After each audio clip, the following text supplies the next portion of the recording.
मेरे पे उंगली उठाएंगे, ये सोच के लड़कियां दब के पढ़ी लिखी, पता है ये पटना विमेंस कॉलेज की स्टूडेंट, यहाँ 7 साल उन्होंने पढ़ा, इस हॉस्टल में उन्होंने रहा, कितनी पढ़ी लिखी लड़की थी। और वो मुझे जैसा पता चला वो डाइटिशियन का भी कोर्स की हुई थी, वो अपने लाइफ को जी सकती थी, 3 छोटे छोटे बच्चे हैं। अगर उनको कहीं ना कहीं इस बात की खौफ थी, इस बात का था, 2 दिन से उनको टॉर्चर किया जा रहा था, वो अपनी मम्मी को बोलती, अपने मामा को बोलती, तो कहीं ना कहीं हम लोग के दिमाग में ये मानसिकता डेवलप हो चुकी है कि पति के घर में अगर मार भी दिया जाए तो शायद मेरे लिए वो ज्यादा बेहतर होगा, न कि अगर आगे निकल के हम अपना लाइफ जिए। तो मेरे हिसाब से, मैं एक सोशल वर्कर हूँ, तो मेरे हिसाब से हमें अवेयरनेस की आवश्यकता है और किसी पे टीपा टिप्पणी नहीं करना है, मुझे खुद में बदलाव लाना है। आप लोग सृष्टि के साथ कब तक हैं? हाँ? सृष्टि के साथ कब तक हैं आप? हम लोग तो जब उसका ये हुआ, डेथ हुआ, तो हम लोग वहाँ गए, हम लोग मामी में, तो वहाँ गए तो वहाँ उसके हस्बैंड मिले हम लोग को, मगर हम लोग को बलगला दिए कि नहीं जीवित है, हम लोग उसी में रह गए। हमको जो सबसे तो आप लोग सुन चुके हैं, हमको सिर्फ कहना है कि एक डॉक्टर होकर, जिसको भगवान के बाद उसको दूसरा रूप माना जाता है, डॉक्टर होकर, पढ़ा लिखा इंसान, एजुकेटेड होकर तुम इस तरह का कार्य कर रहे हो, बहुत शर्मिंदगी वाली बात है। सीधा सा बात है, हम मैसेज दे रहे हैं, डॉक्टर को भगवान का दूसरा रूप माना जाता है, और आप डॉक्टर होके किसी का, डॉक्टर जीवन बचाता है, आप जीवन ले रहे हैं, और उसके बाद अगर आप गलत नहीं है तो भागे क्यों आप अपने उसके 3 बच्चा लेके चले गए, आप सामने रहते, अगर आप गलत नहीं है तो आप सामने आइए, सीधा सा बात है, आप भागे क्यों हैं?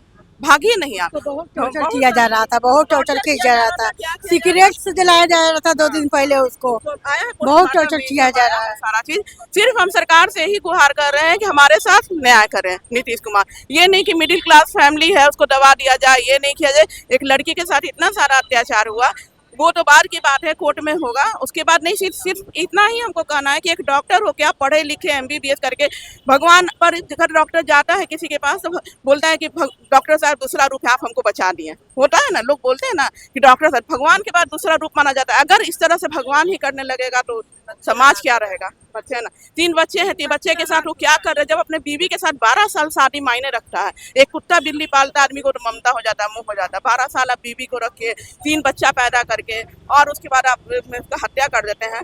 तो सरकार से हमारा है कि हमको न्याय चाहिए, जो भी है सही सामने हाथ उठाता है तो आप ठीक है बर्दाश्त कीजिए, माँ बाप उसको समझाता है कि ठीक है तुम मैनेज कर लो, चाहे दूसरा बार हाथ उठाए तो उसको थ्रेटनिंग दीजिए, हाँ थ्रेटनिंग दीजिए। तीसरा बार हाथ उठाए तो तुम ही हाथ उठाओ, हाथ उठाओ, मारो उसको। एक बार कंप्रोमाइज हो चुका है ना, सीधा दूसरा बार ऐसा छोड़ो, किया है छोड़ो तुम उसको, ऐसे लोगों से कंप्रोमाइज नहीं करना चाहिए, कभी नहीं कंप्रोमाइज करना चाहिए। न्याय नहीं सहना है तुमको। लड़कियों से मेरा अपील है कि अगर हस्बैंड एक बार हाथ उठाता है ठीक है, एक बार गलती से उठ गया, हम गलती मानते हैं, दूसरे बार है ठीक है मायने, जो तीसरा बार हाथ उठाता है तो सीधे उस पर हाथ उठाइए, डंडा उठाइए, नहीं है तो अगल बगल से सपोर्ट मांगिए। कोई नहीं सपोर्ट करता है तो सीधे आप छोड़िए, घर में ताला बंद कीजिए, हाँ सेपरेट होइए। आप क्यों आप बैठ के अन्याय सह रहे हैं? अगर हस्बैंड पागल है तो क्या पागल के साथ कोई रहेगा? मारता पीटता है क्यों रहिएगा? पढ़े लिखे लड़की है, पढ़ाई माँ बाप क्यों पढ़ाता है लड़की को अन्याय नहीं सहने के लिए?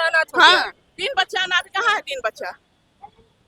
अभी तक उसका घर सील नहीं किया गया है, अभी तक उसका घर सील नहीं हुआ है। अच्छा आज की लड़कियां कोई नहीं कि 14 साल पे शादी हो रही है, सब मैच्योर होकर शादी हो रहा है, क्यों अन्याय बर्दाश्त कर रही हो? सीधा सा बात है, क्यों अन्याय बर्दाश्त की? देखिए बुद्धापुर थाना का जो मामला है, सृष्टि का नाम सृष्टि सिन्हा जी का डेड बॉडी मिला था, उसका पोस्टमार्टम हम लोगों ने कराया था। सूचना भी हम लोग को लेट से मिला था, पहले आप लोग को अपडेट मैंने कराया है। सूचना भी लेट से मिली थी, घटना घट गई थी, घटना घटने के बाद टीम को पहुँचा दिया था। उसके बाद लड़की की जो माता है वो या उनके जो अपने परिजन हुए उनके द्वारा पुलिस को बताया गया, जो कि 6 घंटा करीब बाद में जानकारी दी। उसके बाद पुलिस ने आगे कार्रवाई करना प्रारंभ किया। देर रात्रि तक हम लोग को करवा करके महिलाएं जो पीड़िता थी उनको लाया गया इसी डेड बॉडी को। उसके बाद FSL टीम से लेकर के बाकी अन्य अनुसंधान उसको हम लोगों ने रात में ही प्रारंभ कर दिया था। एक्यूज जिनका नामजद इसमें किया गया था सभी लोग घर से फरार पाए गए थे, उसमें कोई भी घर में नहीं था। आप लोग उस चीज़ को मैंने अपडेट किया। उसके बाद चूँकि इनके जिन पर भी इनका आरोप है उनके घर के लोग हैं, पूर्व पहले इनका दामाद हुआ कर दामाद हैं, उनके अन्य भी लोग परिवार हैं, तो इनका वो लोग सभी लोग घर से फरार हैं, सभी चले गए। मैंने इन लोगों से अपील किया था कि कृपया करके आप अपनी बातें को बहुत जगह मत स्प्रेड करें ताकि हम लोग कानून में सुविधा है, लेकिन ऐसा चीज़ें नहीं हो पाई। आज तक हम लोगों ने गिरफ्तारी कर नहीं कर पाया। सभी लोग एब्सकॉन्ड कर रहे हैं। उन लोगों का हम लोगों को लोकेशन अभी तक एग्जैक्ट लोकेशन नहीं मिला है। आगे हम लोग इसको जल्दी कुछ अच्छे काम करेंगे। पोस्टमार्टम जहाँ तक बात है, हम लोग पोस्टमार्टम रिपोर्ट कल हम लोग को प्राप्त हुआ है। पोस्टमार्टम रिपोर्ट मिलने के बाद हम लोग आगे की जो अनुसंधान है उसको हम लोग कर दिया है। गिरफ्तारी नहीं होने के बाद हम लोगों ने उसको वारंट और कुर्की के लिए जो प्रक्रिया है उसको हम लोग फास्टेस्ट चैनल से हम लोग उसको आगे बढ़ाएंगे। मामला हत्या का है। देखिए पोस्टमार्टम रिपोर्ट हमको प्राप्त हुई, उनके जो डिटेल्स हैं उसको हम लोग स्टडी कर लेते हैं और उनका ओपिनियन भी ले लेते हैं। कांड दर्ज किए गए जो हत्या में दर्ज है।